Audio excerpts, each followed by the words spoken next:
All right. It is. It's Willard and Dibs here on 95.7 The Game. Glad you're with us. Thank you so much. And thank you, Anthony Slater, our Warrior Insider, for jumping in.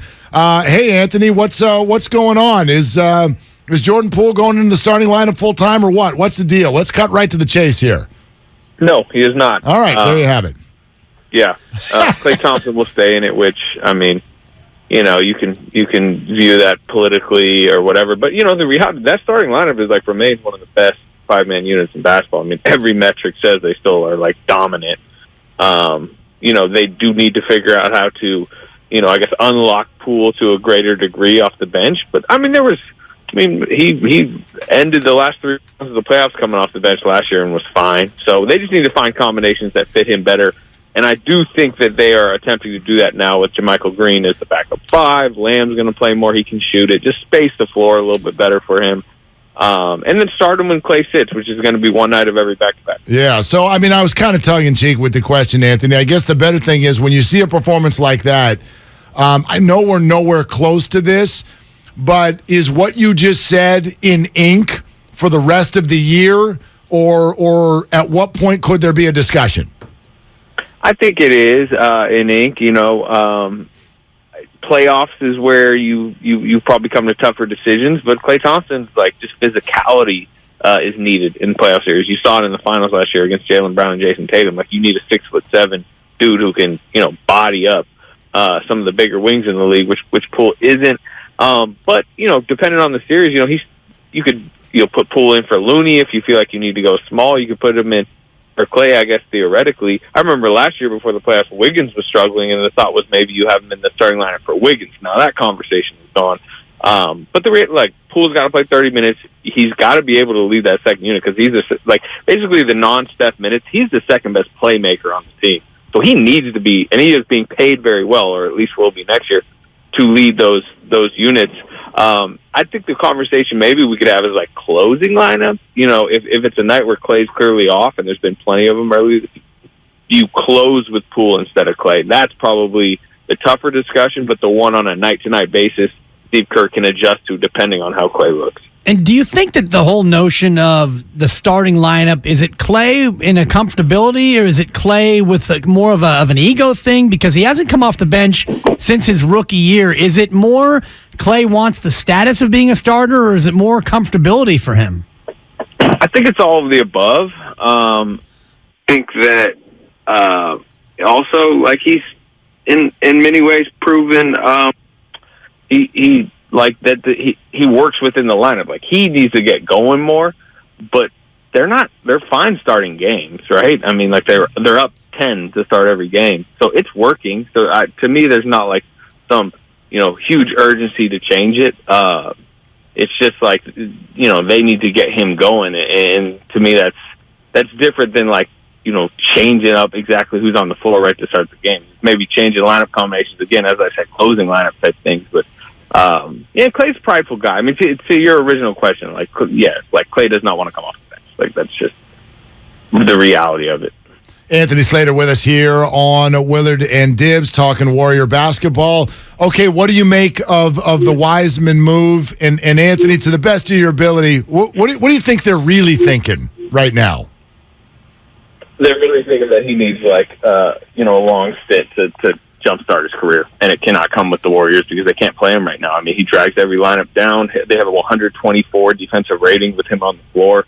It's part of the second unit problems that have bled over into Jordan Poole was how bad he'd been really to start the year, I guess, in those units. So it's just a restart. I don't think there's any urgency. I know people want to talk about, well, does this mean a potential trade? Does this mean they'll split up? It's November in an NBA season. I really think they just need to get him down there, try to refresh his mind, hope he can go down and have 25 and 12 type nights and gain a little bit of a rhythm. And you could say that's for I guess trade market purposes. If he goes down and is really good in the G League, that would help in that realm. But also, Looney tweaks an ankle in mid-December, or JaMychal Green goes down with something, he might need to be used down the line. and you need to get him more ready for that, and it's much better to do that in Santa Cruz in a low-stakes environment than just glued to the bench with the Warriors, because we can all see, like, he's going to remain glued to the bench if he's with the actual big Warriors.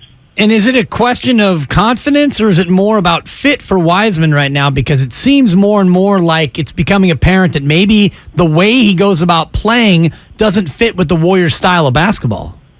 Yeah, and I think we've always known that. I think some of the, when they drafted him, I think that the thought process maybe kind of was like, hey, there's going to be a post-Steph Curry era, right? I mean, he was always going to age well, but I'm not sure there was knowledge at the time like, oh, no, they're going to, restart the dynasty and be defending champs, and Curry's going to look as good as ever at age 34, 35. So you kind of need to be able to play in a Steph Curry ecosystem for the next several years. And, yeah, you could have even seen that pre-draft. Like, he's a pick-and-roll diving big that, doesn't have great early career feel for basketball in general and passing. And, as a rookie, they tried to kind of make him Andrew Bogut, David West style, pass out of the high post type stuff. He's incapable of doing that. That doesn't mean he can't be successful in the league. There's plenty of, pick and roll dive bigs. They kind of tried to make him do the JaVale McGee role. Maybe he can get to that. But to get to that, he's just got to be better defensively. I think that he could survive on the floor offensively in the NBA. And you saw it in a few games. He can be efficient. Remember the Lakers opening night? Problem is he just gets attacked so much defensively, and that to me is like the problem he needs to fix quickest. Anthony, you look at this team, and it feels like it's been such a bumpy start, but if you've bought tickets to a game, you're very happy. They're 6-1 at home. You follow them. What the hell happens when they get on a plane? Yeah, you can almost go game by game. They've blown a lot of, winnable games. I know the conversation has surrounded mostly the second unit, which has struggled, but it's like, they're up 4 with a minute left in Charlotte with the veterans on the floor. They lose that lead, then they get pounded by a bad Hornets team in overtime. They have a lead down the stretch in Orlando. They lose it to a very young Magic team. They had a lead in Miami. They lost it. The other day in Sacramento, they got outplayed by Domantas Sabonis and De'Aaron Fox. And when I say they, I'm talking about Draymond Green and Steph Curry and Klay Thompson. The main guys have let 4 road wins, bleed away. They could be 4-3 on the road and then flip their record right now. What does that make them? 10-4. Maybe you only get 3 of those. Okay, you're 9-5. This is the greatest core ever at winning road games in the toughest environments. 5 months ago, they closed out the Celtics in Boston in Game 6. I just kind of feel like they need to get their late game mojo back a little bit. And as part of that, the reinsertion now of JaMychal Green into that stretch 5 role, that big man role late in games, how important will he be in revitalizing a bench that's really struggled? Yeah, I just think he fits better like that. We always have these. This always happens with the Warriors. They bring in, combo forwards like 3, 4, 5 type players, and try them in different positions, and then it always ends up coming to he's kind of got to be a center in this Warriors environment. Eric Paschall, I think, is a great example of that. They tried to make him a 3. It became clear he had to be like a small ball 5 man. Kuminga, I think, is kind of trending that way, right? When they drafted him, it was like, could he maybe be like a Paul George style small forward? Kind of like a small ball big at this point. That's just what you have to be with the Warriors. Looney was drafted not necessarily as a center. So it's just, to me, the way the Warriors want to play, fast, mobile, shoot, space the floor, JaMychal Green only really fits as a center. They need a backup center because I don't think you want to overburden Draymond Green with a ton of center minutes. And James Wiseman's not ready to be the backup center, so it makes a lot of sense to put JaMychal in that spot. Anthony Slater on 95.7 The Game. Let's not forget to talk a little bit about tomorrow night. Klay Thompson and Devin Booker, round 2, huh? Based on what happened last time, what do you think spills over, if anything, into this one? Yeah, I don't think it, erupts. I would doubt. Just the mathematics would tell me that, Klay Thompson's unlikely to get ejected again. That was the only time in his entire career. But he's going to be fired up. And, Klay's in a situation where they could be playing the Charlotte Hornets tomorrow, and he's going to be fired up. He's trying to, I guess, light a fire under his season right now. You probably saw his Instagram post the other day. Basically, a flood is coming. So he was already going to be juiced, but you throw the ESPN in Phoenix, what happened with Booker, I bet he comes out firing. And sometimes that's a good thing for the Warriors. He can get hot. He can go have one of those 6-6 first quarters. but of late, that's not necessarily a good thing for their offense. He's one of the least efficient, high-volume shooters in the league right now. So, good or not, I do expect Klay Thompson to take a lot of jumpers early on. And is that something they need to address, Anthony? The whole idea that Klay seems to be hunting his shot, and he's doing it from the three-point line more often than we've seen throughout his whole career. Does he need to recalibrate and get back to more of a mid-range shooter? I think more than like exactly where on the floor he's shooting the shots, it's like what type of shots, how early in the clock are they smart shots. He had a couple in Sacramento the other day that were just, so obviously mistake shots. There was one with the shot clock off and 12 seconds left in a quarter, which is like every NBA rule tells you, dribble it out, don't allow the other team in possession. He just chucked the three, just because he wanted to.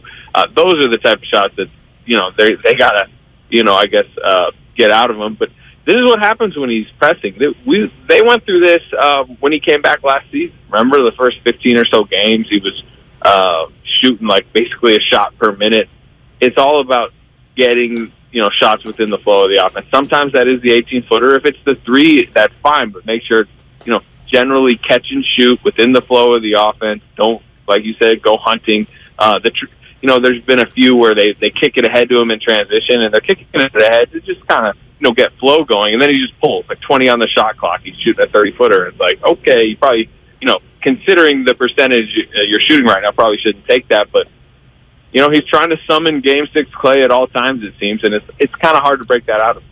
Anthony, great stuff. Enjoy Phoenix. Are you going, I assume? Are you going to be in Phoenix? I actually am taking this one off. Mark Thompson is going for us. But, okay.